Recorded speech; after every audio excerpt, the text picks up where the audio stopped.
We're going to get started. So welcome, a huge crowd tonight. I know you're here just to see the council members. But could you call the roll, please, Mr. Clerk? Councilmember Byer? Councilmember Draheim? Here. Councilmember Stevens? Here. Mayor Pro Tem Altman? Here. Mayor Meadows? Here. And I'll just note that Councilmember Byer's on her way. She was out of town and in a meeting, and she's going to be here soon. Next item on our agenda is approval of the agenda. I'm going to move approval of the agenda with the following changes, moving item 4.9 and 4.11 to the business agenda. Is there a second? A second. All right, is there any other changes? All in favor say aye. Aye. Any opposed? Motion carries. Next item on our agenda is approval of the minutes from the regular council meeting of October 8th, 2019.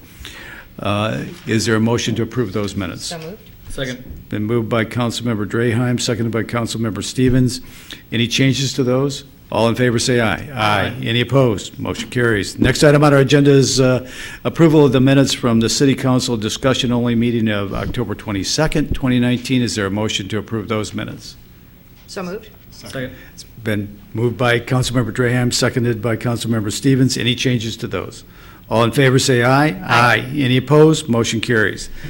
The next item on our agenda is actually an announcement or recognition that written communications that are received by the council are posted on the online agenda package. And of course, if you pull up our agenda, you can just click on the written communications and you'll see a list of those here.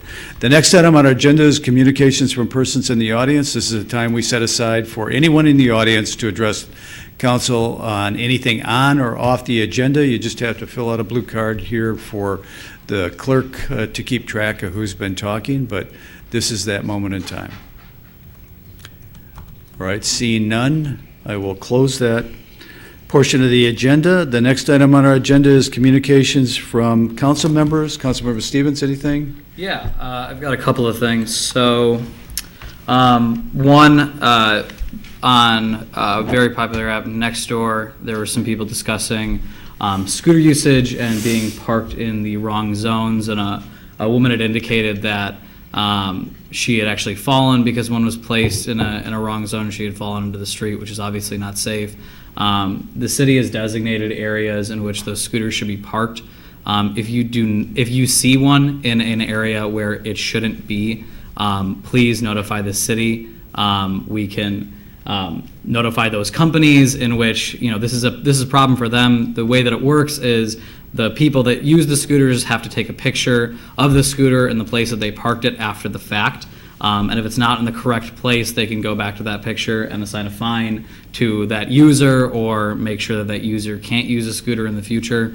It's really important to make sure that while all modes of transportation, I think, are viable in the city, and I think that we do need different affordable ways to get around, that they're not a safety hazard. So making sure you're keeping an eye out for that and moving one out of the way if you see it misplaced, but still making sure you take note of what company that was and relaying that to city officials is always a good thing. Next thing I wanted to talk about was me and the community liaison and the government affairs department at ASMSU, the student government organization at Michigan State University. Have been working for a number of months on some issues in relation to renters in the city and landlords. We think we've come up with a good basis for a number of issue areas related to leasing practices, to fees, to how the city handles certain things from move-in to a lot of other issues. We're working on a meeting with a number of different agencies and businesses in the area, including members of city staff, MSU staff, and some landlords from the area and students. And so we're going to be discussing these issues a little bit further, and I'm going to try to give as many updates as I can. But if you'd like to learn a little bit more or maybe even be involved in that process, please shoot me an email at astevens@cityofeastlansing.com, and I'd be happy to get you involved. The next thing just that I wanted to talk about was we've talked a little bit about marijuana, and we're talking about it on tonight's agenda. And we've been progressive on this issue in the city of East Lansing, definitely. But I still wanted to attest to the fact that, you know, the war on drugs is not something that didn't touch this city. It's not something that, you know, is specific to certain areas, that's not specific to others. So even though we have decriminalized in the city before it was legalized, you know, we still have a part to play in that. So I think that, you know, even if when we're talking about different programs that we might or might not qualify for, we still have to recognize our place in that and make sure that we're doing everything we can to be retroactive on that justice. So that's my little thing. Mayor Pro Tem. No report, thank you. I'll just mention that we had a very successful Sunday in East Lansing where we combined, actually for the first time, the Great Pumpkin Walk and a program that is put out by the sororities along MAC, which is the Safe Halloween. So it looks like we'll be continuing it on a Sunday. There were conflicts with the other nights that we used to have it on, and I think it was very, very successful. So with that, Councilmember Draheim. Thanks. So in all likelihood, this is my last city council meeting, unless there is some crazy emergency that requires us to actually all convene here next week. But since I don't think that will be the case, I just wanted to take some liberties here and say a few things before I depart. I've chosen not to run for re-election again this year, and really just wanted to say that it has been my honor and joy to serve this city that I love so dearly. It's definitely bittersweet to say goodbye. I've enjoyed my tenure on this body, and I've really enjoyed working with all of these folks. And I'm proud of the work that we've done the last 4 years. We've gotten a lot accomplished. And I just wanted to hit a few things that I'm particularly proud of. One is just downtown development. I know that people have different thoughts and views on sort of how it's all shaping up and doing that, but we've made enormous progress on this in the last 4 years. And when I look at that skyline and I look at the things going in there, I'm just thrilled and proud with what we've done there. And I'm also proud that I've been a bit of a voice of caution in pacing ourselves on that continued growth. I think we have been creative in the last few years in getting some deals done here that really tipped us over. They were transformational, and they really helped ignite demand, not only in East Lansing, but in our region generally. And so while I think we should continue to increase that density downtown, I also want to urge that we do that thoughtfully and in coordination and in the context of our community-driven master plan. So I don't want our community to be afraid of change. Change happens, and there's a lot of exciting things that come out of it, but we can do that in a thoughtful way for, you know, high-quality buildings and infrastructure downtown. I think the other thing is fiscal stability. The income tax is an obvious one, and kudos to this community for stepping up and doing that. It was critical. It is a game changer for this community. But the other area of fiscal sustainability that I'm proud of in my work here is a much less sexy and interesting one, and that is that we've decided to adopt priority-based budgeting. This is something that I learned about a few years ago and kind of pushed hard in trying to introduce and expose, you know, our city staff and our council to what the practice of it is and how it can improve transparency and aligning sort of policy priorities with budgeting. And to all of our management's credit and council, we've kind of decided to do that, even though it's a little bit of a hard process and it's challenging, particularly in the beginning. So it is completely boring, but something I'm very proud of, actually. Sustainability. I started my tenure with the city as a Commission on the Environment member. I'll continue to be active in sustainability, and I'm proud of East Lansing for all we've done on that front. And I hope we will continue to do that, putting renewables on our city buildings and investing in electric vehicles and, you know, maybe downsizing some of our fleet to more clean vehicles. So looking ahead, I'm not really going anywhere. I'm still going to be engaged in this community. I'll still volunteer. I still plan to be involved in a lot of different ways. There are a couple things that I know I'll be sad to miss out on, but I'll be working on the other side. Parks and recreation and art are dear to my heart, and particularly the Hannah Community Center, which just had a committee wrapping up its work. Our Parks and Recreation and art programs in the city are a jewel. They are what attract people to live here and visit here, and I hope that we continue to maintain and expand and invest in those programs. And the income tax takes us part of the way in doing that, but some of those facilities really are going to need some significant capital improvements, and I hope our community will support that in the coming years. Transparency is always an issue. It's been a big discussion in this election cycle. Everybody talks about it. It's a hard thing to do sometimes because people have different views of what that means. And we've made a lot of improvements, I think, in the last 4 years. Televising meetings, expanding our communications, doing more public engagement. But I do think we can do better. I think there should be no issue, no conversation, no point of discussion that we as council members or the future council should ever feel afraid to have at this table. And I think we can go further. I think this council and future councils can go further in just bringing everything here and having all of those conversations here at the table rather than having to have some of that happen behind the scenes. And finally, I just want to say, I hope East Lansing will be a place that you all will engage. Join one of our volunteer commissions. Get involved. Don't just comment on Facebook. Be part of the community. I'm going to continue doing that, but I've been really proud to serve, and I will miss this table and miss these folks, and just thank you for the opportunity. Thank you for electing me in the first place, and I've appreciated the opportunity.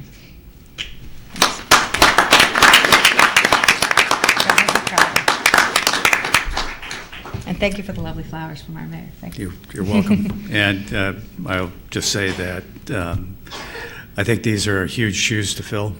You know, I don't know who's going to be sitting in that seat, or if a couple of them, any of us are going to be sitting in these seats. But the simple fact is that it's been a joy to work with you.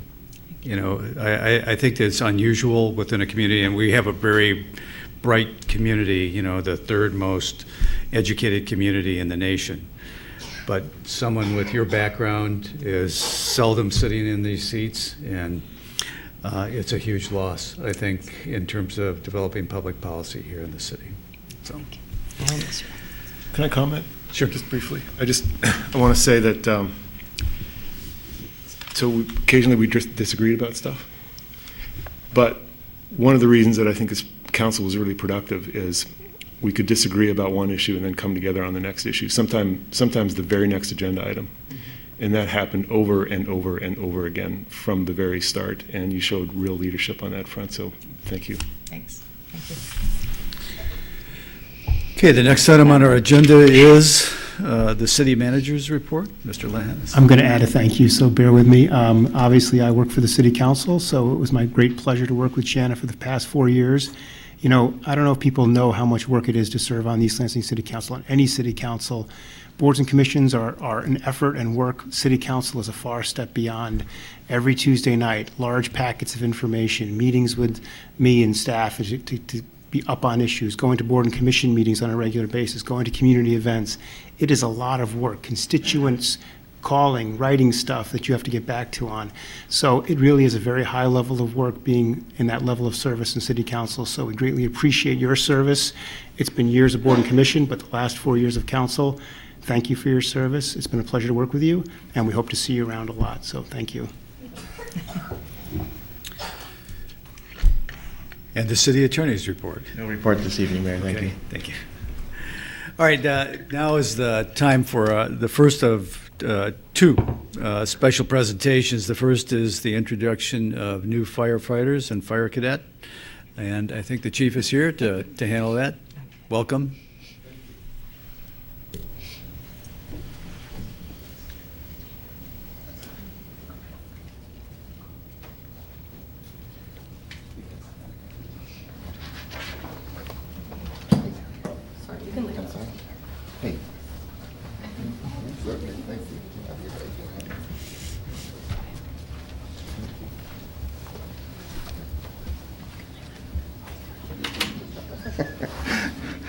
Okay, good evening.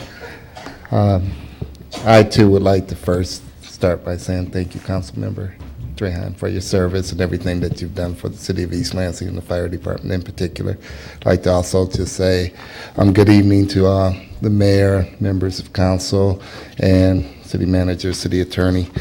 This is one of the more pleasant things I get to do, is to introduce our newest members of the fire department, and I'll talk very briefly about some of their attributes.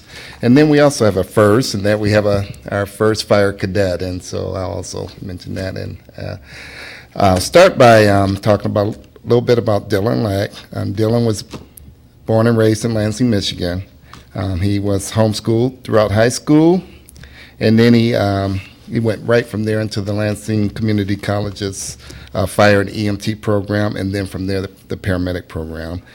He was introduced to the fire career by his father, Loy Lack, who was also a firefighter and paramedic in the city of Lansing with the Lansing Fire Department. I had the good pleasure of working with Loy, and he was an outstanding employee and a real attribute. He was just someone that performed admirably, and we really enjoyed working with them. And I hope that we have the same experience with Dylan here.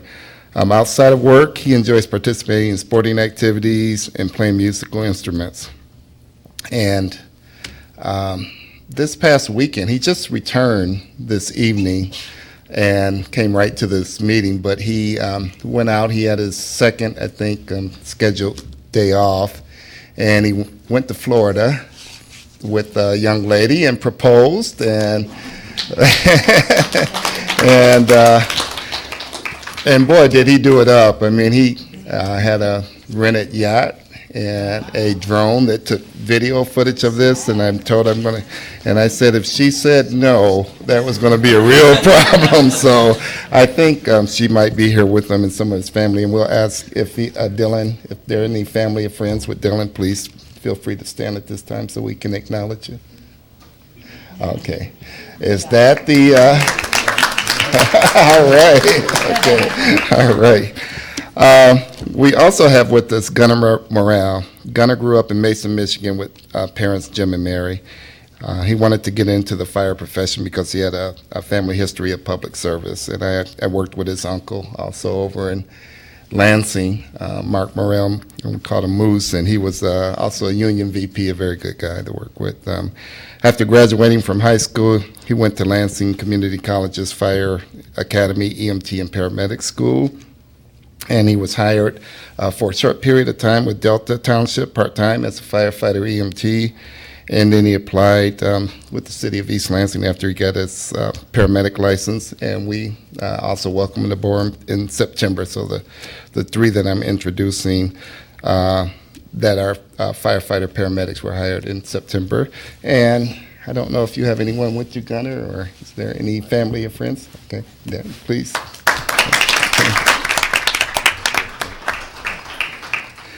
Our third firefighter paramedic is Tristan Butler.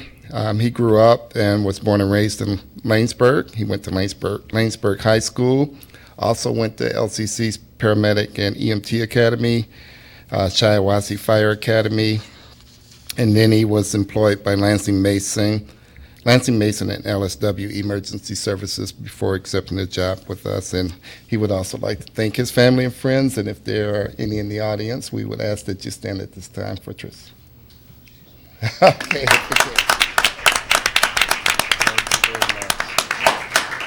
And then our last introduction, and I want to thank the council because you were a big part of that as well. We started this year with the paramedic program, and it's a program that not a paramedic program, I'm sorry, with a cadet program. And it's a program that we initiated as an effort to perhaps get our hands on people in advance and then give them an opportunity to think about the fire and paramedic career and as a lifetime profession. And we were looking for people that had started down that pathway. Obviously not all paramedics will become firefighter paramedics with the city of East Lansing, and not all will necessarily complete that after they get the opportunity to experience some of the things that they will get to experience. But it's something that we wanted to do as kind of an outreach and encourage people that had already started down that path. We have Claretta Duckett Freeman. She's from,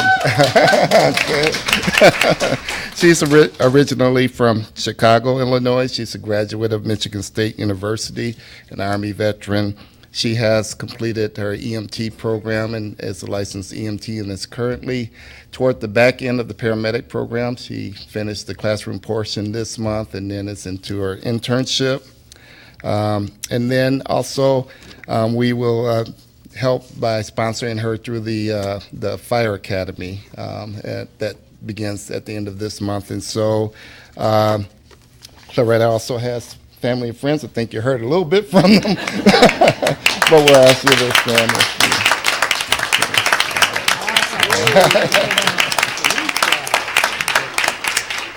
So I want to just say thank you for allowing me to bring them forward. We usually have you go right around and shake hands, and thank you.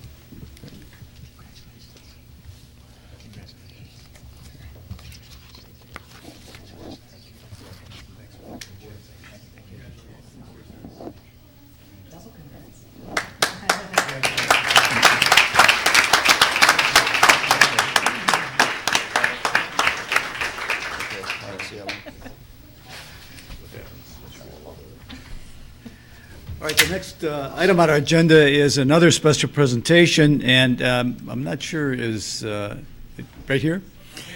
Yep. And I'm going to read this this resolution into the record. Good to see you.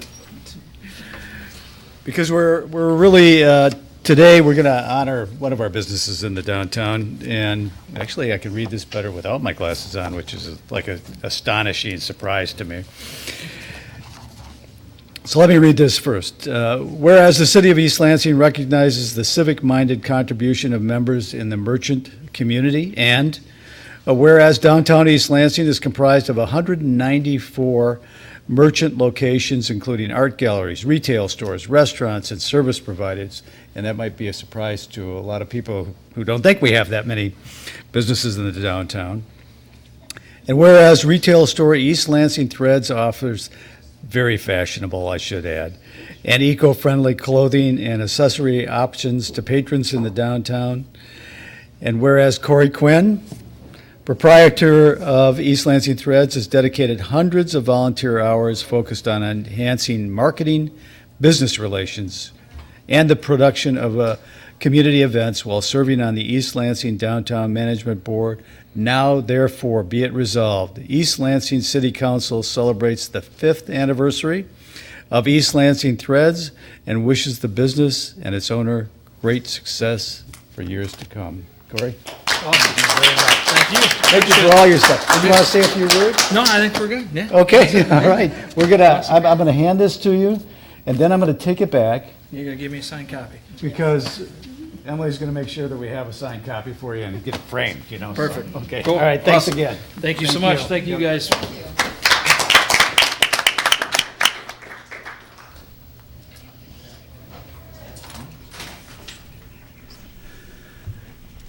All right, and the next item on our agenda is the consent agenda.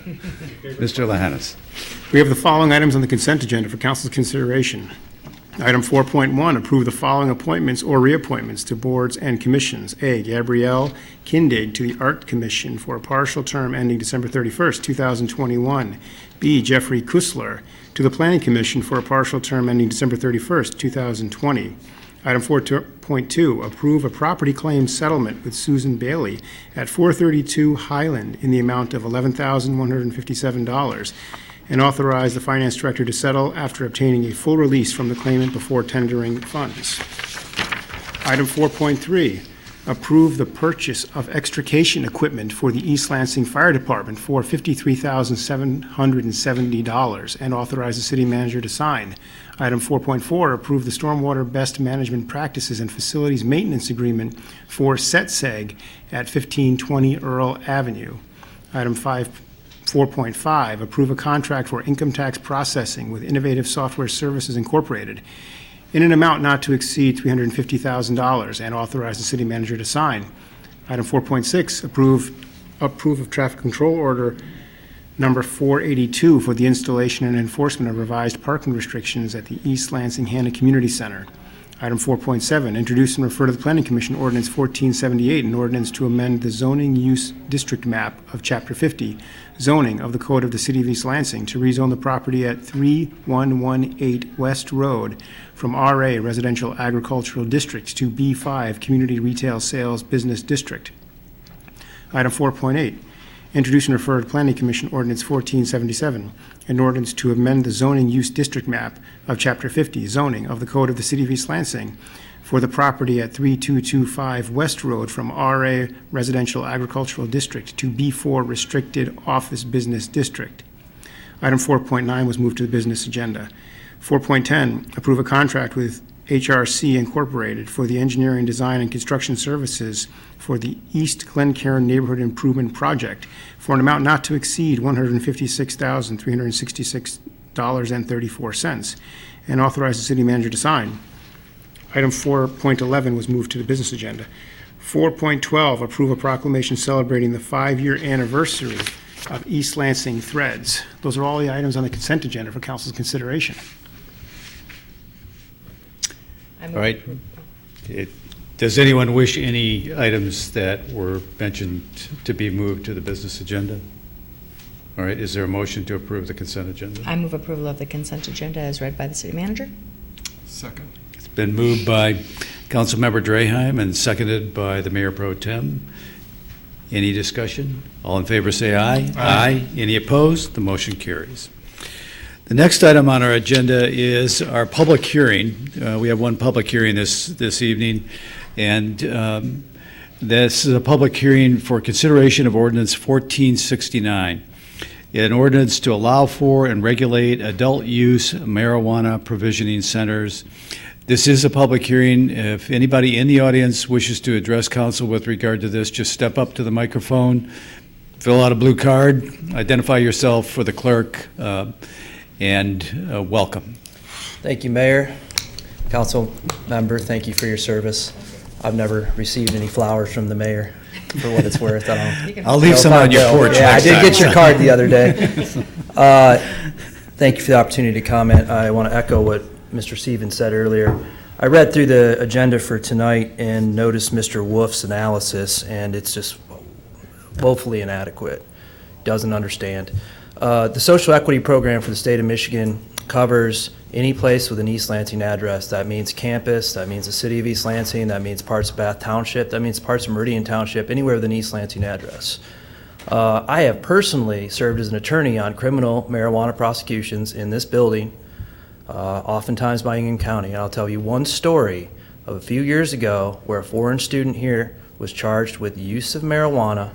He was attempted to be turned into an undercover informant with the threat of deportation, because if you are a foreign student charged with a marijuana crime, you can be deported from the United States. So there are probably a lot of stories like that, but when I read Mr. Wolf's analysis, I saw he didn't understand. A lot of people don't. This is personal to me because I helped write this law. I attended the State Bar Attorney's marijuana section meeting this weekend, and there was a lot of interest in a couple things I think you should consider for your ordinance. There is an opinion or an interpretation that you either have to opt into all categories of licensing or none. You can't pick and choose. The ordinance I read doesn't have designated consumption lounges. It doesn't have temporary events. So that should be considered to be included in your ordinance. It also didn't, very disappointingly, contain social equity. So I read Mr. Wolf's analysis, and I read that the Planning Commission appears to have suggested that it should be included. I get this sort of feeling that some people in the city's attitude is, well, we just were wrongly put on this list, and that's not the attitude. I mean, I can understand that, say, oh, we shouldn't be on here, but you can also take an attitude that, you know what, we're on here and we're going to do something about it. We were one of the first 19 cities picked. It's now been expanded to 41 or whatever it is. It's not something to try to say, let's try to get around it. We shouldn't be part of it. Do something about it. Even Mr. Wolf noted the state has a noble intention with this. As right now, there's 5 retailer licenses in town. Those have all gone to out-of-towners. They've all gone to what I would call big marijuana. When you create local business owners, you keep money in the community.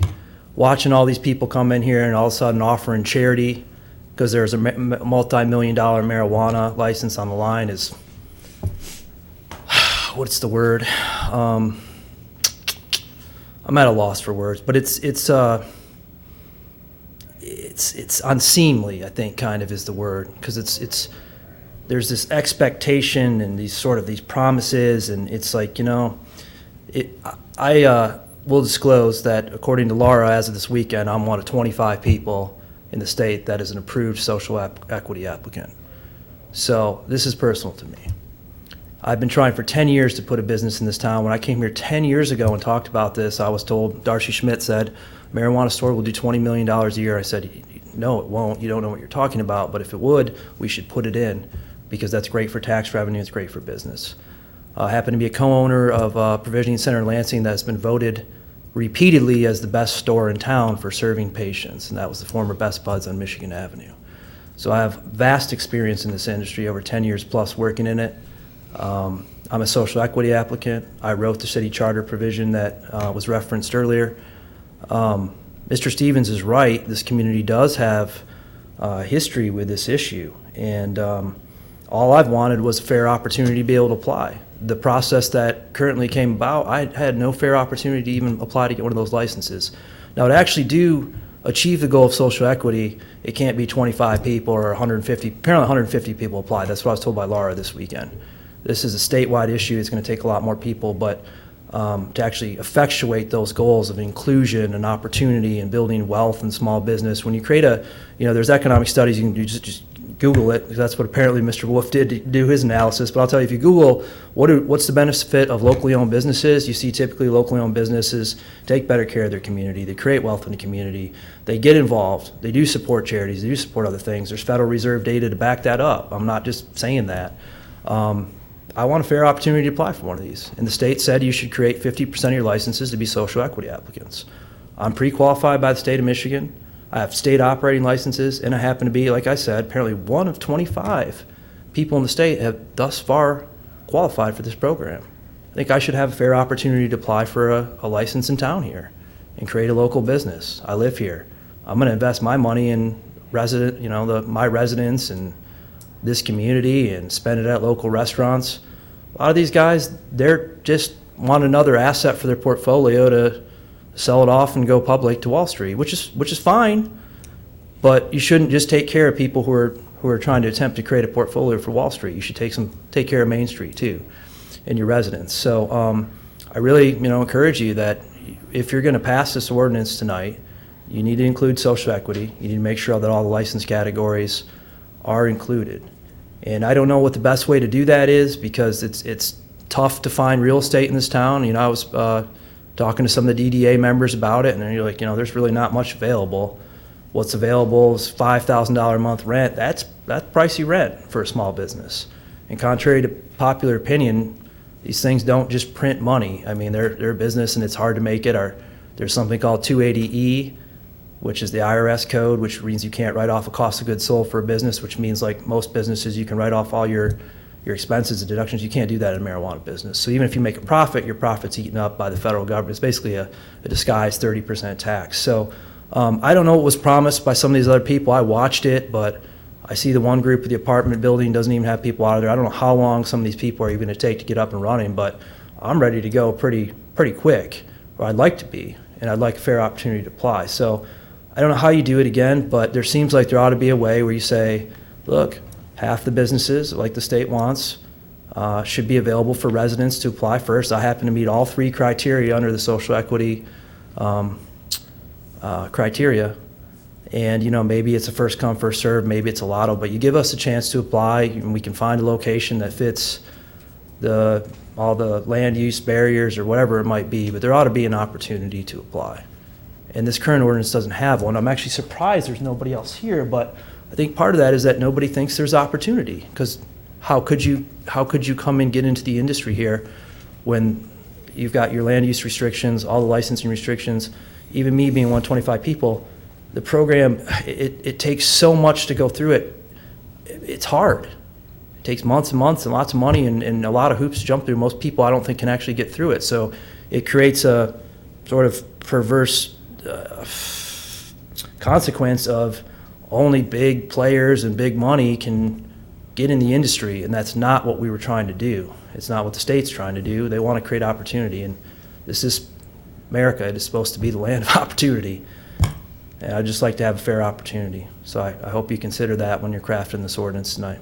Thank you. Hey, can I ask you 2 questions? Sure. You indicated that the award or determination that we could have a social equity program in East Lansing covers anywhere that the East Lansing Postal Code correct. covers? Okay, well, that's a surprise to me, so I didn't know that. And then this argument that you either opt into all or you get none, was that the opinion of the state, or was that sort of an analysis of what somebody was reading there? I'm not sure if the state has said that, but was on a panel this weekend with Lance Bouldery, an attorney at Dykema, and Shelley Edgerton, who's the former head of the Marijuana Regulatory Agency. Andrew Brisboe took over for her. It was their opinion, and it seemed to be the consensus of a couple hundred lawyers at the thing this weekend. All right, thanks a lot. Yep. Appreciate it. You're welcome. All right, is there anybody else in the audience who wishes to address council on this ordinance? But close the public hearing, then invite staff up to inform council with regard to what happened at the Planning Commission and where we are with this. Okay, great, thank you. So just to give a quick background, the Michigan Regulation and Taxation of Marijuana Act became effective in 2018, and Mr. Hank kind of touched on it a little bit, but it allows the use of marijuana for anyone 20 years of age or older, and it does require that local municipalities opt in or opt out. There's no in between on that, so if we were to take no action, it would be assumed that we're opting in and leave the issue unregulated. So this ordinance 1469 proposes to opt in and proposes regulations to control it. Essentially, the ordinance is structured the same as our ordinance for medical marijuana facilities, requires the same location, and it does require that facilities be licensed as a medical facility first as kind of a pre-qualification to receive the special use permit for adult use sales. So just again, it allows the growers, processors, secure transport, and safety compliance in the same locations as our medical facilities, and then retail in the same location as provisioning centers. Planning Commission acted on October 9th, and they had several recommendations. The first are shown in their edited ordinance, and that is to strike the prerequisite for medical license that I mentioned earlier, and then also to strike the undue concentration standard. The first that I mentioned, striking the prerequisite, please note that that also removes the requirement for separation. So without it being linked to the medical provisioning center, then it doesn't have to have that separation requirement. Can you say that again? Sorry, because I just want to make sure I'm reading Sure. this and hearing what you're saying. So by striking the prerequisite to be a medical facility, you're no longer linking it to its location. Okay. So and then in its own provision for adult use facilities, it does not have a separation requirement. Okay. So it leaves that individual facility without a separation requirement. Okay. So if you're unlinking it, they could be, an adult recreational use could be within 1,000 feet or whatever, 500, depending on what Correct. overlay Yeah, it's the in. 500, Okay. depending on the zone that it's in. It would still have to be within the overlay district. There would just be no separation requirement. Okay. So that would have to be added back in if you were to adopt it. Okay. So Planning Commission's recommendation, though, was to add that back in. Yeah. Maintain that separation distance regardless of whether you have the prerequisite or not. And then, of course, the social equities issues, there was quite a bit of conversation about that. There seems to be a lot of interest in developing a program, although we weren't in a position to be able to develop a recommendation. But they did recommend maybe to continue to pursue that, which could be something that we do at a later time. So with that, the DDA also looked at this last Thursday. Both the Planning Commission and the DDA recommended, or Planning Commission recommended unanimous support. The DDA recommended that the council adopt the Planning Commission's recommendation. So with that, I would take any questions. All right, any questions, David? David, can you just talk a little bit, because it's come up about sort of the differences in facilities. So, you know, there's retail, but there's also the recreational consumption. Can you just, Yeah, for the there were- public's benefit here? And Yeah, for there all were of us, actually can you- several additional types of facilities or licenses that can be obtained. So micro businesses was another one. Micro business would be, see if I get this right, you can grow, process, and sell in the same location. You just can't sell to other facilities. Gotcha. So it's almost like a mom and pop store or something like that. Okay. So that's a type of license you can get. I think you are limited in size to how much you can grow, though, there. And then there's also the temporary event license. So it would be for like a festival or something like that, and then on-site consumption license. And then an individual, to be able to organize those, you have to be licensed. I think those are all the additional licenses. And so is the on-site consumption in this, maybe this year may stop, like, is that a separate facility that the intent is that that's what it is? It's essentially a bar, but for the, I mean, it's the equivalent of that. Yep. Versus, say, a bar or an existing, I guess this was the question I haven't been able to understand in doing my research, is like, could it be an existing facility that's applying for that and they might operate? It could be Threads, it could be a clothing store, whatever, and they could also have an on-site consumption license, or would it have to be that is the purpose of that business? My understanding is that I don't think there's I didn't see any kind of restriction in the rules that said that there was a limit to whether those could co-locate. But I'm not 100% certain. Okay. So it could be, but they could be served, people could be served, they could go in, Yes. again, essentially it'd be like a bar. Yes, like- it does or, no. contemplate I don't think a consumption. liquor license could, I think liquor license problem would be problematic to have a bar also be an on-site consumption of marijuana. So that's one business that wouldn't That would not be able to. be allowed. yes. Okay. So in all likelihood, that is what this business would be. It wouldn't necessarily co-locate with something else, but in theory, it could. It could be a restaurant, fast food restaurant, or whatever. It could also have this. I mean, yes? Yeah. Okay. And by opting in, we don't get to choose between those licenses. The state, any of those are game. I don't think that that's true. Okay, that's not true. Okay. The Act says, except as provided in Section 4, a municipality may completely prohibit or limit the number of marijuana establishments within its boundaries. Okay. So I'm reading that in the broader sense, that you don't have to opt into every type of establishment. Gotcha. Okay. That you can prohibit them completely, allow some numbers as 0 and others as, as you wish. So Okay. it's fairly broad authority in that section. And is your sense, Tom, that if we were going to do something like that, that we have to explicitly sort of identify the number or whatever that is of those different types of licenses, or we could say yes consumption, no retail, Yeah, you could, it says a municipality may adopt other ordinances that are not unreasonably impracticable and do not conflict with this act or any other rule promulgated pursuant to this act. So to me, that allows you to not only allow them, but to regulate their location and zone them and do all sorts of other regulation regarding the location and hours and use and all of that type of thing. So if you All wanted to, normal. that the current ordinance as drafted does not, it specifically prohibits anything that isn't permitted. So any of the establishments that aren't permitted in that ordinance are prohibited. So if you wanted to permit them, you could do that, certainly. Okay. Thank you. All right, what about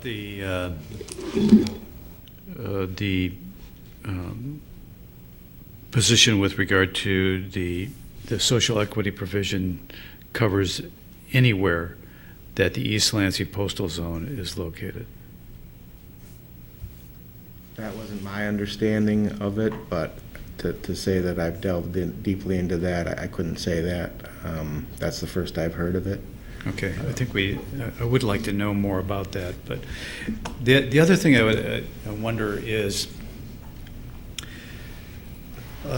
let's say that we pass the ordinance tonight because we want to opt in, and that, can we pass an ordinance on a night and refer it back to Planning Commission to make further recommendations as to the micro businesses, the other things that might be present with regard I think to? the better way is to adopt this ordinance so you have some regulations in place before the deadline, and then initiate another ordinance that deals with these other businesses that council may want to consider, and then send that to the Planning Commission as a separate ordinance.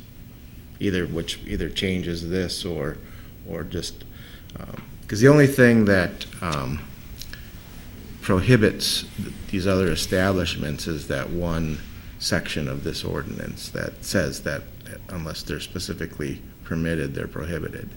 So I think you'd want to adopt, so anything you can go ahead and specifically permit any other establishments you might want by a separate ordinance. All right, and the ordinance as it sits right now would permit us to then introduce another ordinance that may expand the locations. We could refer that back to Planning Commission for further examination and recommendation. And then, but because we have this ordinance in place, we have opted in. And that would be, this would be enough to opt us in to any type of use that we might future. Yeah, I mean, the law opts you in if you don't do anything. So what this does is it opts in with some regulations in place. Okay. I got you. So, Okay, gotcha. So if you want to move cautiously and on these, you need to adopt something tonight, otherwise we're opted in with no regulations, and, it's just wherever the state decides to license these places. So this allows you to opt in with regulations in place, and then you can always opt in additional facilities afterwards. Okay. All right. All right. Any other questions of either David or Tom? Okay. What do we want to do here? Go ahead, Eric. I'll make a motion. Okay. I'll move approval of ordinance 1469 as introduced. Second. Okay. Moved and seconded. All right. Any further discussion on this? Go ahead. Do you want to speak to it? Yeah, just briefly. I appreciate Mr. Hank's comments. I think, I certainly share the goal of having access to a wide range of entrepreneurs who want to get into this business, and I certainly share the goal of having marijuana be culturally and legally normalized. We sort of committed to a path when we adopted the medical marijuana ordinance to try to balance a bunch of competing interests, and one of the core elements of that for me was we wanted to see how these things were going to operate in place for a while, and assess community acceptance and potential sort of negative side effects, and with any luck there won't be any. I think the best way to advance that strategy is to opt in so that we do what we need to do in terms of committing to regulation, having some regulation in place, but not expanding the uses yet. We can do that later on once we've had a chance to do what we plan to do, which is evaluate how these things work and how they fit into the community. And I think the ordinance, as we introduced it, does that the best. So that was my reason for thinking. Shannon? So, yeah, I guess I would just like to add that, notwithstanding that there were some questions about the social equity thing, I think it is a good thing, and I would like to see I would like to see us do something and have the Planning Commission take that up, because I think it's important. I think it's important for all the reasons that Mr. Hank and others have discussed with us previously. So what that looks like and sort of how many and how we do that in that I think probably does need further discussion, but I would hope that that is something that council will take up. I also just want to say that I think I would like to see the city think about different uses, different types of permits, not just marijuana retailers. I think the idea of a consumption facility is an interesting one, and I also think just in terms of sort of diversifying, if there's interest in these businesses in our community, having it all, not having it all just be retail, I think might be an interesting way for us to think about how those social norms work and what that, and what we can do to have a diversity of businesses. It also strikes me that it might help with some of the social equity things, although I admit that my research on that is really limited so far. But just in terms of the entry point, the cost of entry and the cost of being involved in that, I might be wrong about that, but compared to a retail establishment and what has to go into that. So I think it's important that we have some regulations on the books immediately as we're doing this in terms of as we're opting in, because we will be opted in. But I hope that this is not the end of the discussion. Go ahead. Sure. So I agree with Councilmember Draheim and the comments made by the Mayor Pro Tem. I think it's important that we have regulations on this before we go in. On-site consumption is kind of always an issue with this. The temporary license was interesting to me because I saw that as possibly a way to, see how it operates, see what police activity there is needed, see if we have interests in areas where this is specific, because obviously we don't want people driving under the influence and where this goes. And I think there's a lot of different issues with that. Obviously in other communities and other countries it's worked, and it's worked in a safe way, and it's worked in a good way, and there are countless studies and programs that talk about using, and I'm not just talking about marijuana here in these studies, but using a substance in a controlled environment with other people around. And I mean, there's a lot of benefit to that. So, I think it's interesting. I think it's good though that we're going with this and then exploring those avenues later. When it comes to state, the social equity stuff, for me, it's not actually really about even the state social equity program. My comments before, I actually think the comments from one of our planning commissioners were really interesting, and I think that they had a lot to do on it. I would like to know a little bit more about the qualification for it. I actually asked when we got some statistics from 2015 to see marijuana statistics from years before that as well. Because for me, it's more just about being on the right side of history on this. So this is not something that I'm saying we need to do today, and I'm happy to hear the Planning Commission is working on something. I just think it's something that we should be doing. Whether the state says we're a community that is qualified for this or not, I'm happy to see the state has a program on it. But the truth is that whether it's East Lansing or Detroit or New York or anywhere else, the war on drugs has affected a lot of people in a lot of bad ways, and we're not excused from that, and no other community is excused from that. So if there's something we can do along that lines, I'm happy to do it. Again, that's not something that I'm going to be pushing forward today. My comments are more in favor of that idea, because I think it's important to do regardless of that state program. So that's about it. Okay, well, I also agree with this approach. I just note a couple of things. One, I think that we have one area, as we've done these overlays, that I think there might be one area in the city that is still available for another provisioning center, and I think that's the area up off of West Road that extends into 127. But we also have an area that, even though I think we granted a permit on it, there's been actually no action whatsoever to have anything happen on the old Oldsmobile site that's on Michigan Avenue next to the new development that's going in there, and we've seen nothing happen other than talk with regard to that apartment building that Mr. Hank mentioned on Grand River. So I'm hoping that the Planning Commission and what we draft will encourage them to look at how this is sort of laid out at this point in time to see whether there's a better way for us to approach this. But also that, I think it's very important that we seize the opportunity, if you will, about the social equity aspects that are available to us. And And frankly, we probably need to talk to adjoining communities. Meridian Township has East Lansing addresses, Bath Township has East Lansing addresses, DeWitt Township has East Lansing addresses, and we need to work with them to make sure that, whatever program that we can get in place is compatible with what everything is happening within the East Lansing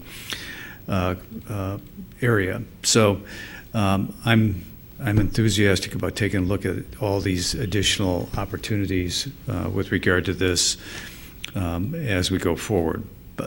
So with that, unless anybody else has any other comments, there's a motion on the table. All in favor of the motion, say aye. Actually, go. I wanted to make one of the amendments, just to change some wording. Okay. So I'll move to amend section 94B, subparagraph A, subparagraph 1. Currently reads Michigan Department of Community Health. And I'd like to move to amend that to Michigan Department of Health and Human Services. Second. Okay, it's been seconded by Councilmember Draheim. Any discussion on that? All in favor, say aye. Aye. Any opposed? Motion carries. Anything else? No? I'd be reading this wrong. Do we have the separation distance in this ordinance as introduced? Still in there. Yeah. All right, with no other changes then, all in favor of the main motion as amended, please indicate by saying aye. Aye. Any opposed? Motion carries. All right, the next item on our agenda is the business agenda. And the first item on the business agenda is consideration of a fiscal year 2020 budget amendment for various funds in the combined amount of, really an amazing amount of $2,891,685, and a revision of the fee schedule to include a separate solar building fee section. Good evening. Welcome. Much different amendment than last year. So this is our first amendment for fiscal year 20 in the $2.8 million range. So on your attachment, we've divided the amendment into 3 different categories. The one that we do every beginning of the year is rolling of our encumbrances. We have about 1.2 million of purchase orders that were in place as of June 30th for fiscal year 19 projects that were not finished or completed. So we want to roll those funds over into 20 so we don't harm our 20 budget. So included in that 1.2 million, the biggest chunk of that is about $700,000 of vehicle purchases. The garage fund does the vehicle purchases and replacements. And then the remaining POs are various projects throughout the rest of the funds for about $460,000, some equipment and some infrastructure improvements. So then the second category we have is related to the cost of living adjustment. So throughout the budget process, we had assumed a 2% cost of living adjustment, but then when contracts were negotiated and settled, we actually settled on a 3% cost of living adjustment. So we factored in the difference there, 1 on wages and 2 on benefits for all regular, full, and part-time employees to the tune of about $232,000. The majority of that is in the general fund for about $158,000. So then the remainder is these other things that have come up through the first quarter of the fiscal year, so throughout various funds. So I'll just hit on the key things throughout the rest of the funds. So in the general fund, we've allotted an additional $500,000 for a supplemental pension payment, so that would be on top of the current $2 million and separate from the income tax MERS payments. Expansion of the EHOP program, which you're going to be talking about later tonight. A housing study, and then a small building study for the clerk window, and that's going to be offset by some savings in human resources. We had a retirement early. We were expecting it this year, but it actually happened last year. So that's a net impact to the general fund of $538,000, all using fund balance. So in the attached memo, it looks like there's no impact to the Parks and Recreation Fund, but I wanted to note one thing. There was about $30,000 of staffing changes, a promotion, increased benefits, some rearrangement of positions, but the department chose to reduce the Hannah building repair and maintenance budget to offset those costs. So the net effect of these other items is 0 to the Parks and Recreation Fund. So the or the Economic Development Corporation Fund, this is essentially establishing a budget. In the budget process, we thought that we would have spent all the funds from last year down by June 30, so we didn't budget anything for 20. We weren't able to spend all those funds last year, so we basically have to establish a budget for this year just to spend down those remaining funds received last year. And then in the library, we have a couple different things. We have some staffing changes, about $38,000 of promotion and 2 additional contingent positions. And then we've included the security cameras in the budget. It was already established, but the POs are coming in a little bit higher than we anticipated, so we needed to add about $10,000 to cover those. And then the last thing is the purchase of a pop-up mobile library. So they've been collecting donations for several years, and they're finally able to purchase that. But we're showing that as a transfer to the garage fund because the garage fund does all the actual purchasing and maintenance. So we're transferring those funds for that fund to actually do the purchase. And so then finally coming to the garage fund, we have about $757,000 additional request. 125 of that is for the pop-up mobile library, and then the remaining $632,000 is other additional vehicles. So these are on top of the vehicles that were in the first half of the amendment. Both were part of the fiscal year 19 budget, but the distinction being the earlier ones had POs established at June 30th and these did not. But again, all using fiscal year 19 rollover funds. So any questions on the amendment before I talk about the fee schedule change? Go ahead.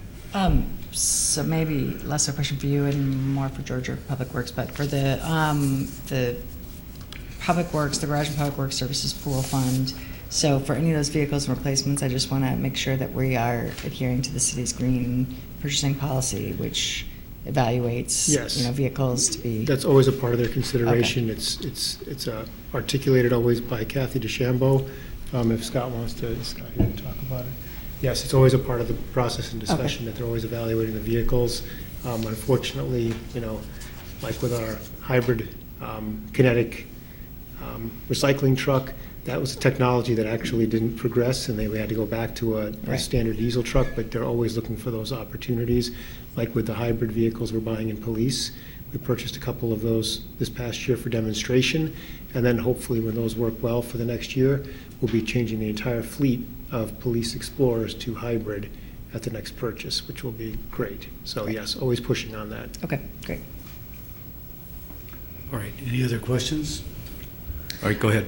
And then, so they're very small fee schedule change. There was a little bit of confusion in the current fee schedule related to these solar permits. So they've tried to, in the effort for transparency and going towards the solar-friendly community, make a very clear separate section for building permits for solar-related projects in the fee schedule. So it's just adding those particular permit items. Any questions on that? I just want to make sure that we aren't actually increasing the cost over what it was before. This is actually to clarify how it is done. Yes. Okay. All right. If there's no other questions, is there a motion on this? Just had a quick clarifying question. Go ahead. Do we need to pass the policy resolution on EHOP before making this budget amendment, or is it? No, one is looking at how much we can put out in each person for the policy. The other is having the money allocated. This is just allocating the money. Go ahead. I move approval of the fiscal year 2020 budget amendment for various funds in the combined amount of $2,891,685 and a revision of the fee schedule to include a separate solar building fee section. Is there a second? Second. It's been moved by Councilmember Draheim, seconded by Councilmember Stevens. Any further discussion on this? All in favor say aye. Aye. Any opposed? Motion carries. Next item on our agenda is consideration of a policy amendment to increase the employee home ownership program forgivable loan amount from $5,000 to $10,000. Welcome. Thank you. Thank you for having me. So a moment ago. Thank you for working for us. It's a pleasure to be here. Actually, I had my 11-year anniversary this week. So, yeah. So I've been here a while. Started out as an intern and then got full-time a couple months later. So it's a little bit about me, not that's important. So, okay, so you obviously just did discuss budget changes, but in regards to the Employee Homeownership Opportunity Program, you do have consideration of the amendment to increase the possibility of the forgivable loan from $5,000 to $10,000 per employee. As we kind of discussed during the budget work session last week, the housing market is strong in East Lansing, which is great. What that also means is that the sale prices continue to go up. You have been offering $5,000 per employee since 2007, so it's been more than 10 years that we've been at this set level. It is obviously a program partnership between Michigan State University and the City of East Lansing, in which eligible employees can receive the forgivable loan. If the employee stays in good standing, then 20% is forgiven each year. That they remain a city employee, and then obviously if they partake in the program, that home, a use and occupancy restriction is placed to that particular property and it cannot be rented. In terms of some particular program and objectives, I just kind of wanted to remind council of, when the program was initially formed, it was really meant in sort of 4 major facets: to encourage employees to choose East Lansing to live as a home, to stabilize and encourage reinvestment in neighborhoods and surrounding the campus in the downtown, to encourage the retention of the employees in the workforce, and then to encourage the employees to participate in neighborhood activities and associations. So those were kind of the main policy objectives. And I'm happy to answer any questions you might have. Great. Any questions? Go ahead. So can you I just want to clarify, so the loan is forgivable after 5 years, but the deed restriction is placed on the property enforceable for a term of 15 years. Correct. And has to maintain that same property owner? That is correct. I'm sorry. It is tied to the property itself. So even if I purchase the property later, It's there. It's on the property. So if you owned the home and stayed in the home and received part of the program assistance for 8 years, and then I came in at year 9, it is still linked to the property for 15 total years. Okay, so that's what I'm trying to get at. Right, I want it's to make sure not we're not forgiven. locking people in, that they have to live in that home for 15 years in order to enjoy this. Correct. They do not have to live in the home for 15 years, but Okay. they have to live there for obviously 5 years. 5 years for the loan. Mhm. Okay, yeah. 'Cause Correct. I was like, 15 years is a long time to require someone to live in a home. Sure. Okay, so it stays with the property. If I Correct. do this program, and after 8 years, my family outgrows that home, and I move out, it stays with the property, but I've enjoyed the benefits of it, and it's fine. Correct. Okay. Yep. Any other questions of Amy? All right, thank you very much. Thank you. Congrats on 11 years. Thank you. Is there a motion on this? I'll make a motion in favor of policy amendment to increase the employee home ownership or owner program for forgivable loan amount from $5,000 to $10,000. Great. It's been moved by Councilmember Stevens, seconded by Councilmember Draheim. Any further discussion on this? All in favor, say aye. Aye. Any opposed? Motion carries. Next item on our agenda is consideration of Ordinance 1475, an ordinance to authorize the city manager to approve electric skateboard parking locations. Good evening, Council. Evening. So at the September 17th City Council meeting, staff brought to the Council's attention proposed parking locations for electric skateboards within the city. And during that conversation, it was proposed by Council to not have to bring those locations back to Council continually. So this ordinance just strikes the part of the original electric scooter ordinance in the code to allow the city manager to sign off on those locations rather than council. Any questions of Nicole? All right, is there a motion on this? I will move approval of ordinance 1475, an ordinance to authorize the city manager to approve electric skateboard parking locations. Second. It's been moved by Councilmember Draheim, seconded by the Mayor Pro Tem. Any further discussion on this one? Go ahead. So I'm just going to take some liberties here to just talk about scooters for 2 seconds while we have this. So I think this is great to have the city manager and staff being able to do this. I'd like to see, I think where you see downtown, the zoned off areas, Yep. they're working. People are using them. Even, and I have to admit, I wasn't sure people would actually put them there, whether it was just overnight, but you are seeing that. So I'd like to see us thinking about these very much like bike racks and sort of how much we can clump those. And second, I just want to talk about parking these in general. And you mentioned this earlier, and there's been a lot of dialogue online One question, I just wanted a reminder, in our current scooter ordinance, did we require licensees to, so I know they put money toward, the fee is going towards non-motorized transportation infrastructure. Did we specifically talk about outreach and communications or advertising in that? I just wanted to say, yes, they have a separate fee for that. And or they have a separate? I thought it was all the same. It's all the It was same. all out of the same fee. It's going We to have that, spend okay. a portion of it on communication and outreach, and I have to go back and look. Okay. And the infrastructure as well, yes. So I think both are important. I think the infrastructure is a good signaling, and I think it's probably the more important, and we should be leading with that. But I do think we have to ramp up the education side of this, because we can have a lot of conversations. I've been taking pictures all around town because there's this, people are leaving them in stupid places, and there are people doing that. People are also leaving bikes in stupid places. Today, I was recycling day, and there's recycling bins, so we're not going to make, Schwinn pay the cost of people putting their bike in stupid places. At the end of the day, people, for whatever reason, this is new technology, and people are being ridiculous about it in some cases, and they're just parking them in dumb places in a way that are impeding the safe passage by, average everyday, people who have full mobility, let alone the people who have mobility constraints. So I think we all have to be champions, all of us, and educate people around us, but I think we need to think about what that looks like, and whether it's a specific education campaign that is just like, don't be a jerk. Stop parking your scooter across the sidewalk and put it this way. I don't know what that looks like, but I guess I'd like to really think in this first year or two as they kind of come back online, maybe we need to put more towards that and think lower key on the infrastructure with the taping of the boxes. And then maybe in out years we start to think about bike lanes and other improvements, but that's my soapbox.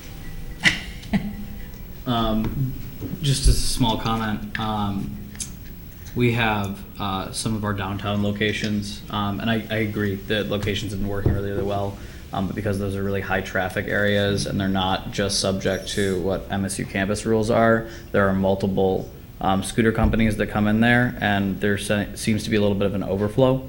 And I've just been seeing that lately. At the Great Pumpkin Walk, we were handing out candy. I saw a truck dropping them off, and you had the gotcha scooters basically taking up the entirety of that parking zone. And so the Lime scooters being dropped off, kind of being let, a little bit on the side, and, a little bit of spill over there. So maybe just conversation, walk through the downtown if there are areas in which, there's a lot of congestion there. Because I think at least when the things are dropped off, there is a considerable attempt to make sure that they are in those zones. But if there's not enough room, then that might become an issue.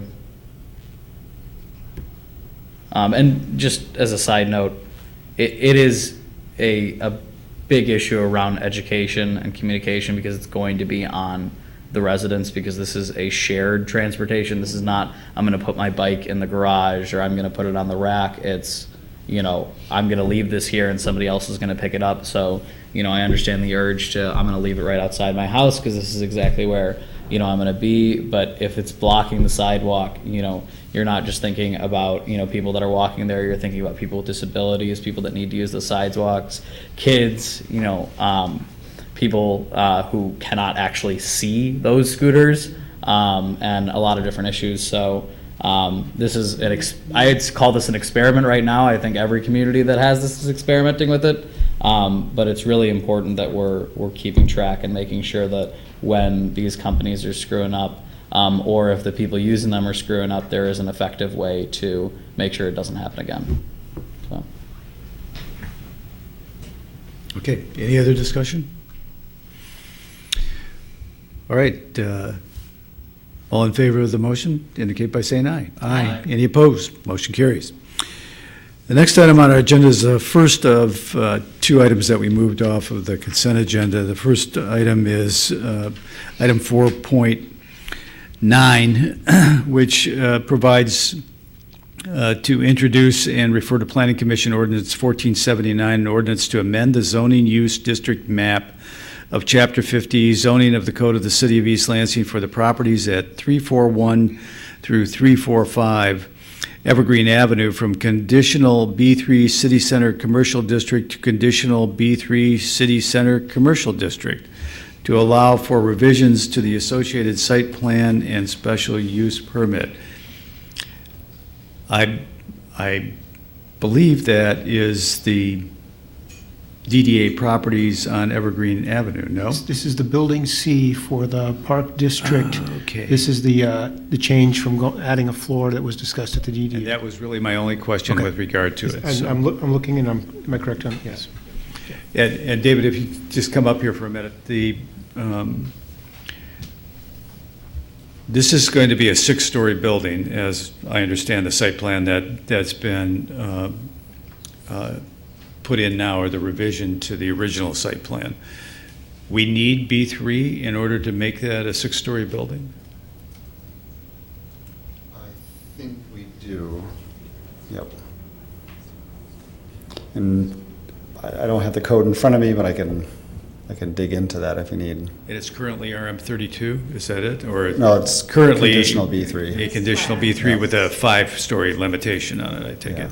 Because of the site plan, because of the site plan changing, that it's conditional B3 to conditional B3. Do you want? Because the condition was based on the specific site plan that was approved by council. Okay. So now they want to change the site plan, so we got to repeat this. So this condition would be the 6-story building that they have now talked Yes, about? the new Okay. site. All right, Okay. I'm good with it then. All right, I don't have any other That was questions. my question too. I was like, why are we going conditional to conditional? Right, yes. All right, then, I'll go ahead and move to introduce and refer to the Planning Commission ordinance number 1479. It's been moved, all seconded by Councilmember Stevens. Any further discussion on this? All in favor, say aye. Aye. Any opposed? Motion carries. The next item is the item 4.11 that we moved to the business agenda. This is an item to introduce and set for the November 19, 2019 business agenda, Ordinance 1476, an ordinance to amend the Historic District Commission Rules of Procedure, establish preservation guidelines, and allow for solar energy technologies. This was actually requested by you, so even though I did it, if you want to speak to it first. Sure, well, I'll move so we can discuss Yeah, it. that's a good I'll idea. move introduction of ordinance 1476 as labeled SD edits on the agenda. That's the version I'd like to move. Okay, and I'll second that. So it's been moved by Councilmember Draheim, seconded by me. Any discussion? Go ahead. So a couple things. We talked about this at our discussion-only meeting in September 3rd, excuse me. And then this went to the Historic Commission. I did attend the Historic Commission meeting where they discussed this as well. And I think they made some changes to that, some of which are minor, and I think were good changes. Others I made some further edits to, and so I guess I'm introducing this because I think this is a better and more robust version of this ordinance that I like council to consider voting on when it comes back on the 19th. And I'll just hit a few of the items. This is specifically addressing renewable energy, solar energy, but there are also some changes in here related to the way their quorum is, and those were suggested by the Historic Commission. That's in section 20-31. I have no issues with those. But I did make some additional edits to this related to sort of standards for decisions and, when certificates of appropriate, the process side of this. And basically, so in the definitions, I think that's still section 20-63C, standards for decisions. I made some proposed edits there that in reviewing applications, the commission shall base its decision only on the Secretary of Interior standards for rehabilitation. The preservation guidelines stated in section 20-101, which is what we've now asked to have them kind of be, to make more explicit. That's part of this ordinance. And then the East Lansing guidelines for work in historic district, which we've asked for the commission to create. And I struck things like any other additional preservation guidelines. And then you see there's a change later too where I struck language related to sort of aesthetic considerations or other criteria that the commission thinks is valuable. And basically what I'm trying to do is streamline this and very much strongly tie it to the National Historic Preservation Standards so that people who are coming in front of the Historic Commission know exactly what the requirements are, what is allowed, and what that process looks like. And so I tried to kind of pull out squishier language like other aesthetic considerations. There's language further down that talked about, other input from like the neighborhood association, things like that. I think if this is historic district standards, it should be tied to what the National Historic Standards are and any guidance documents that council reviews and approves. So I made those changes to that section, and I think the other section that it's in is a little further down. I'll get to that. The other change that I made in this version is related to the renewable energy standards. The Historic Commission discussed and made some changes to what we had originally put forward, and I have a few suggested changes back. Actually, one question here. So in section, sorry, I'm going way back up here. Oh my Lord. 20-101, the applicability, 2101 B20, if you're looking. There, language here, and I'm seeing a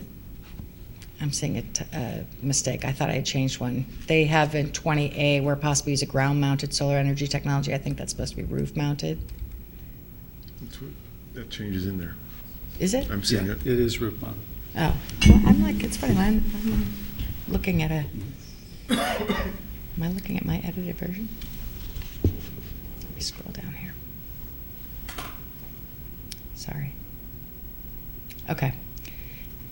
I apologize.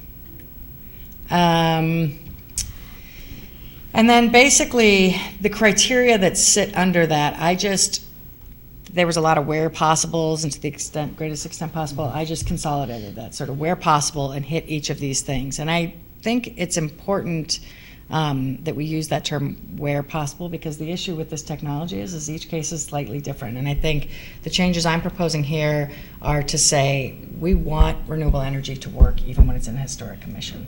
We want to do that in a way that's protecting architectural features that are historic, but that is a where possible because depending on the, how it's, whether it's southern facing or whatever it might be. So I've just kind of tried to clean up that language a little. And then I added back in language about a certificate of appropriateness shall not be denied by the Historic Commission unless the denial A, serves to preserve or protect public health or safety, B, does not increase the cost of the system by more than $1,500 or decrease its efficiency by more than 15%, or C, allows for an alternative system of comparable cost and efficiency. I took that language directly from, there's 2 other cities, including Washington, D.C., that have used this, and they did this in response to litigation where a property owner was effectively denied a permit because they said, no, you can't do it, you could do X, Y, and Z to make it work, and basically it reduced the efficiency of the system down to about 30%, which doesn't make it work. So I've done this very explicitly that it can't be denied unless you're making, unless you're sort of within that ballpark. It does still require up above that, you have to avoid key architectural features. So I think, this is a very workable system, but I added that back in. The Historic Commission struck that language. We had that in there. When they discussed it, they took that out. I'm putting it back in. Gotcha. Go ahead. Yes. May I have some clarification? You may. On section 2063C, the first one you discussed, first paragraph you discussed. 63C. Let me go back up there, sorry. It looks like in that first paragraph at the end that the cross out got moved over to the left somehow, and it crossed out ICTS and in districts and then left in the WING. I'm assuming that you meant that to be. Probably not. Where am I looking? On standards for decisions?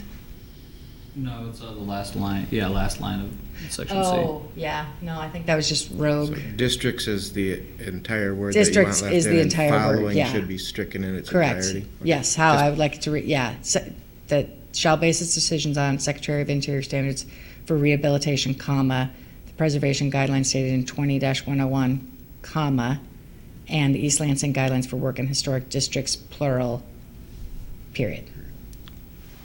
Okay. Thank you.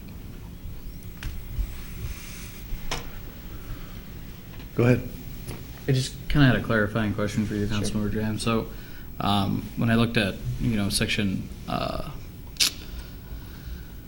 20-101, subsection 20, and subsection C, avoid placing solar energy technology on street-facing walls or roofs, including those facing side streets. So, I understand like the where possible avoiding. I want to clarify that means, if you can't have the south-facing wall or Right. For me, when you say like where possible, I mean, it's most effective in a certain place, right? Yeah. It can still be Right. partially effective in another. So, do you view that as, really honing in on we're in the northern hemisphere where that direction is going, or I'm just worried that somebody could come up and they would say, well, you should do it. it might not be as efficient, but it could be, Yeah. So I think what makes me feel a little more comfortable with that is that we've added in a provision that you cannot deny one unless it's, so if somebody comes to the Historic Commission, for example, and they have, they're proposing solar energy on a, street-facing wall. Sure. And it turns out that, maybe it's the southern exposures Sure. like this. And the Historic Commission says, we think you can put it on this wall, and your, installer is saying you can do that, and it's really only gonna reduce the efficiency by whatever, or it's gonna cost you Sure. $800 more. I feel comfortable, Okay. saying, okay, if that helps with some of the historic preservation, as long as we aren't getting into orders of magnitude. So I feel comfortable with that, as long as that last part's in there. If the thing about a permit cannot be denied, then I would absolutely want that whole section Yeah. struck.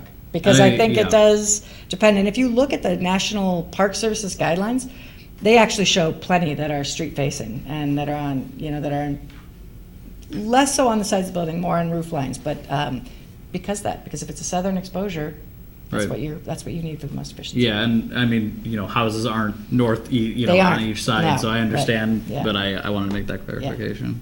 Okay. Go ahead. The $1,500 amount, It's static in time, so could we make that a percentage? we could. Do you have a sense of what percentage would fit? Well, I can do some math really quick, if you give me a second. I think the difficulty with the percentage is that the $1,500, could be, let's say it's a $150,000 project. The $1,500 is a de minimis Yeah. part of that. If It's a $5,000 project. it's a $5,000 project, it's a substantial amount. And do we know what the usual cost is of a solar installation, or have a ballpark figure for that? Because then you could develop a percentage that would probably work, across the board. You could do a combo. You could do a combo and not to exceed, you could do a percent or not. Because I think it depends. If it's a commercial property and it's a larger, I think we're generally thinking of these as residences or smaller commercial, like when I think of our historic districts, compared to some cities where your historic districts are big parts of your commercial property. I think that's less relevant here. So we're probably more in the $15,000 and under projects, less in the $150,000 projects, but could we do a percentage or a not to, or not more than? I don't know. Well, if you're talking about 15,000, then you really identified about a 10% increase in the cost. If that's satisfactory to everybody, then we could stick in 10%. You had a comment. No, I was actually just gonna, when you're talking about the difference in cost and project, generally a percentage, you're looking at, I mean, we're talking about flat, so it's, you know, I can't use the word equitable, but I mean, it is more of a unified approach, I'd say. I mean, I trust Councilmember Draheim, and I actually just attended a forum on a lot of this stuff. So, you know, 1,500 for residential increase in cost. I mean, under 15,000 seems reasonable, but you know, I'd be happy to go with a percentage as well for bigger projects. I'm comfortable either way. I mean, it's the range in the cost of projects, which is exactly why you need a percentage. Right. Yeah. Yeah. Because otherwise it That's becomes just- de minimis in Yeah. one case and Right, prohibitive in the and other really a case. burden in others. I'm fine doing a percentage. I didn't have a, what is that right percentage? Is it 10%? Is it 5? Is it, I mean, I think, you know, 10% seems logical from a just, you know, when I think of any of our sort of building or construction costs, like what constitutes a major change in the cost of a project, like home building or whatever, but we're way too far from the microphone, sorry. We have percentages in our purchasing policy, right? I think we do, yes. I don't know what those are offhand, I should. And I can look. don't we have percentages that say you have to purchase under Yeah, I certain think you're talking conditions? about- And I think you're talking about like the local preference. Yeah, yeah, So, exactly. but it varies based on distance, I think. If Okay. it's local, regional, so I wouldn't, unless I have the numbers in front of me. Can we make amendments to this before we introduce it? Yeah, well, we can make amendments to it before we introduce it, yes, because then we introduce the amended version. Yeah.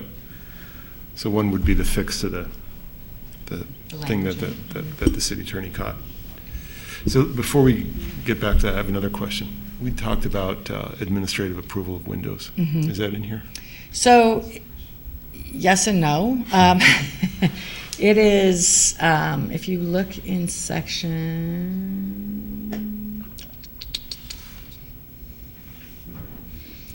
I'm trying to find it, sorry. Basically, the commission has to establish guidelines and rules for what things can be administratively approved.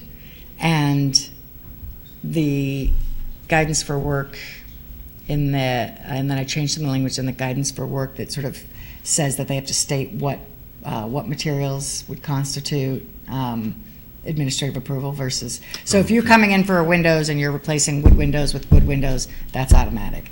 I think that guidance document, when they do that, I think spelling it out in there, if you're replacing with wood clad, they need to spell that out and I think bring that back to council. Got it. The ordinance itself was, it would have required that we sort of start to get into all of those materials Right, and that's not doing the that, place for it. and I didn't feel like it was the place for it. The downside of that is it's punting it a little bit, because I think that's gonna have to come back to you guys, but, yeah. I will say on that note, sorry, I think, you know, part of what you're hearing too, and I just want to sort of be on record as this, and Councilmember Altman and I have talked about this. I mean, I think one of the issues that I struggle with, I think it's really important that we're protecting our historic resources, and our historic districts are incredibly valuable. They are a bit more of a mishmash than some historic districts in other places in this country, right? You know, I started looking at other ones, and we're not Portsmouth, New Hampshire. We don't have a very similar, you know, houses all built in 1789 or whatever it is. So they're already a little bit of a mishmash, and I think part of the issue that people struggle with is they come in to do work and they don't know what they're aiming for. Our guidance document does not clearly say, if you do this, this, and this, it's administrative approval, or this will be allowed. And so they come in and they sort of throw themselves at the mercy of this body, the Historic Commission, which is not an elected body, and they're making decisions. And I will just say that some of the conversation around that I find to be a little troubling. So, you know, as I sat and listened to somebody applying for windows at the last meeting, you know, the Historic Commission was saying, well, you understand that vinyl windows are not more energy efficient. And that's just not true. Sometimes that's true, but sometimes it's not. It depends on what you pick. Some wood windows are much more energy efficient if they're in good working condition, if they can be repaired. Certainly new wood windows you have that comparability, but I don't want to have this be whoever are the 7 people sitting on that body, sort of whatever their kind of current viewpoints are driving this. I want it to be sort of articulated and spelled out so that a homeowner can come in and know, if I'm going to be applying for this, it's a stretch, and I'm going to have to really come in and explain why I need this material, and otherwise it's this. I think the other big thing that in that guidance documents, particularly as it relates to windows, is we consistently say at that commission and in other things, well, you should repair first. And there are some repairs that homeowners can do themselves, but when we tell homeowners you should be getting your windows repaired rather than coming in to replace with vinyl or something else, and there's nobody in the mid-Michigan area who does those repairs, which there's not, by their own admission, by the Historic Commission,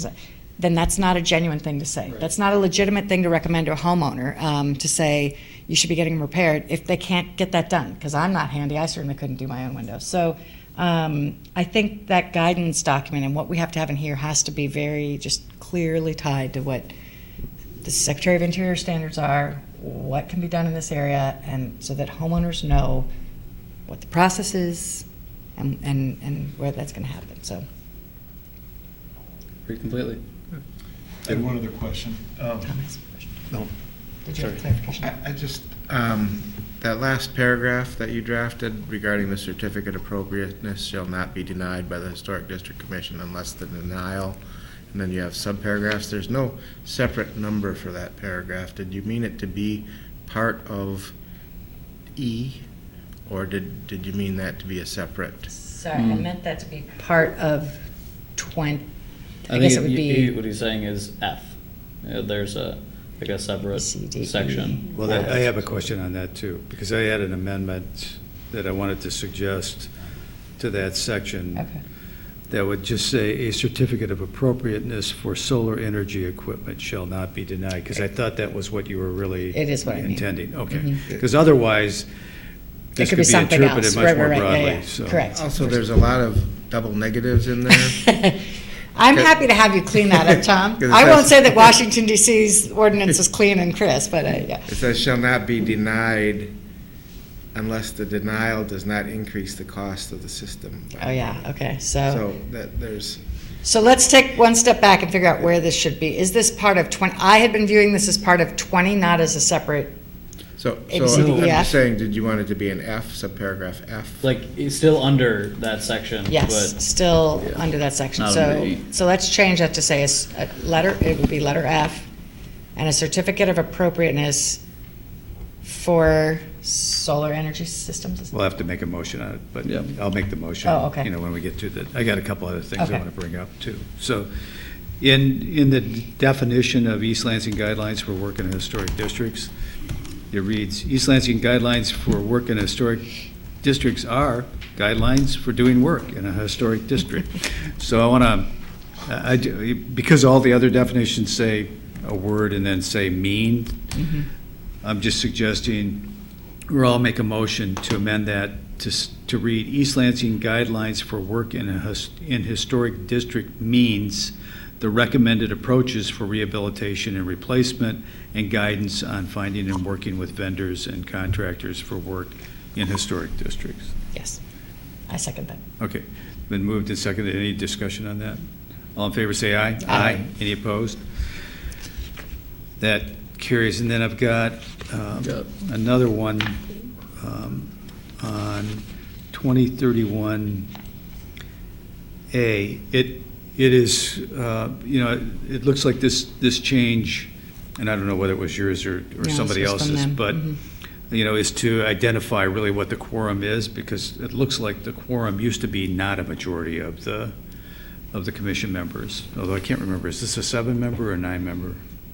This is a 7-member. 7, okay. Just to say, it just plugs in the language from our general ordinance. It says, right now, a majority of the members of each board and commission appointed. I don't think we really need that in this one. So I would move that we strike of each board and commission so that it reads, a majority of the members appointed and serving shall constitute, a quorum. It's been seconded by the Mayor Pro Tem. Any discussion on that? All in favor, say aye. Aye. Any opposed? Motion carries.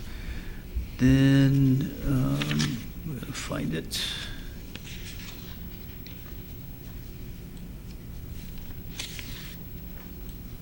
Let's do that last one.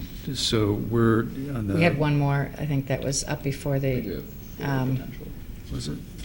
it was the districts. Let's go, it goes back up to So I'll make an amendment that section 2063 subsection C reads, standards for decisions in reviewing applications for a certificate of appropriateness. The commission shall base its decision only on the Secretary of Interior standards for rehabilitation, the preservation guidelines stated in section 2101, and the East Lansing guidelines for work in historic districts, period. Second. Can I suggest a friendly amendment to that, too? Sure. It seems like this right now it says Secretary of the Interior Standards for Rehabilitation, and I think it should be an apostrophe S to make it Secretary of the Interior's Standard for Rehabilitation. I'm not sure that's true. Let me look. What is The the title Interior, of I it? believe it is. Can you check on that? Is it supposed to be a possessive or not? It is. Okay, then that's my Friendly amendment. amendment. All good. by me. All right, thanks. All right, any further discussion on those changes? All in favor, say aye. Aye. Any opposed? Motion carries. I will make one more amendment in section 2101 subsection E to take out this language and create its own subsection. A certificate of appropriateness shall not be denied by the Historic District Commission unless the denial, A, serves to protect, or serves to preserve or protect the public health or safety, B, does not increase the cost of the system by more than $1,500 or decrease the efficiency by more than 15%. C, allows for an alternative system of comparable cost and efficiency, and move that into its own subsection F. And then I'll have another amendment on. I'll second. Okay, let's do the friendly amendment Yeah. then, so that it says a certificate of appropriateness for solar energy equipment. Yeah. And one more, which would be to put a semicolon after 15% rather than a period. And maybe perhaps one more to get at Tom's I was- negatives. Oh, you were going to do that separately? I was gonna do that separately because I didn't know where we were. Okay. I was just going to change the language of B Oh. so that instead of reading does not increase the cost, it would read a certificate of appropriateness shall not be denied by the Historic District Commission unless the denial limits the increase of the cost, Tom? Or how can we get rid of that double negatives? Make my writing better, Tom.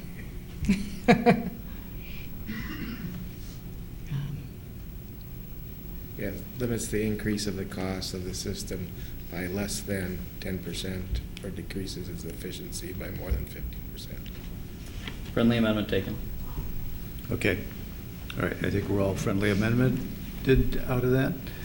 All right, all in favor of the motion as friendly amended, please indicate by saying aye. Aye. Any opposed? Motion carries. Any other amendments? I have one more on section 2101, newly created subsection F, and subsection of that B, to read, and I apologize, Tom, what was the language that you had just? Limits the increase. Limits the increase In the cost of the system to. 10% of the project. That was in that, he read that. That was Oh, in my that. bad. That was in that. Nope, that's my bad. I was gonna make That's already done. Cool. All right, any other amendments? All right, back to the main motion as amended. All in favor of that motion, please indicate by saying aye. Aye. Any opposed? The motion carries. And that concludes our meeting for this evening. We are adjourned. Thank you for your service. Thank you. Hopefully, unless there's a huge emergency, this is it. This is So, it. Yeah, Yeah. all right. Thank you all for coming this evening. Thank y'all.